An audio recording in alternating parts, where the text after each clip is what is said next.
I just have one more question. What is your favorite color? Blue. Really? Wildcat blue. Great. Got a huge challenge. Florida is averaging 37 points a game, averaging 200 yards plus on both sides as far as running and passing. They're only allowing 8.7 yards they're giving up. They're giving up only 30 yards of rushing, which is what we ran for last week, 35 yards. So we had to do that's a huge challenge. Got great team speed on all phases. In the special forces, they have returned the kickoff for a touchdown. They've blocked 2 punts. They've returned the kickoff in the punting game. So huge challenge for us.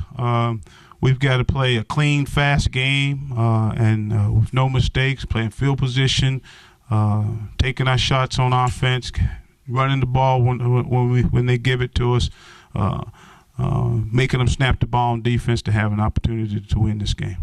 They haven't changed. They're Florida. They got great athletes. They was in a transition last year, if you ask me.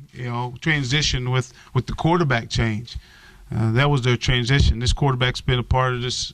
This been the starter for 2 years, so I don't consider it a transition. Defensively, they've always been really good. They've always had great personnel. They've always had great personnel on offense also.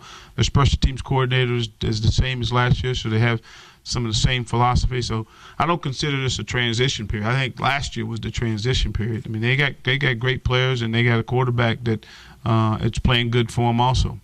They got the type of speed that can hurt you.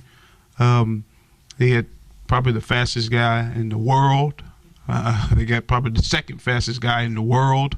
They probably have, Urban built this team. He said he wanted to be the fastest team in the country, and they probably are.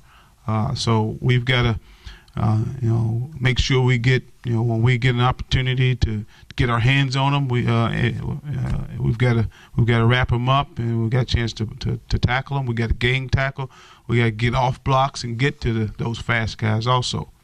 Coach Minter's worked for Charlie, so at Notre Dame, so they know each other. So it'll be a really good matchup between those two guys, of knowing each other. So Charlie, likes to run the football, and also off the runs, he'll have a play action off all the runs that he has. He'll have a screen off every run that he has.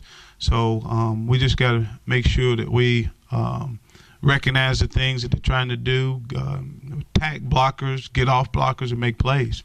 You don't want to get a punt block. The percentage goes up really high for a team that gets a punt block. Obviously, last week we got a punt block. It didn't go backwards. Luckily, it went forward, and our defense was able to bottlenecks and get them stopped. But we always got to put an emphasis on protect our punter. That's one of our goals every week. When we feel like there's 3 things I ask all 3 coordinators to give me, and what's it going to take to win, and every week in special forces, what's going to take to win is going to take us protecting our punter and covering punts also. This team is a great punt block team. They've blocked 2 already this year. One of them, they had 10 guys on the field, had 9 guys up, and bad snap. We have to have the correct execution. And they didn't have it, and they blocked that when they blocked one last week also. So we've got to protect our punter. That's a huge emphasis, not just this week, every week.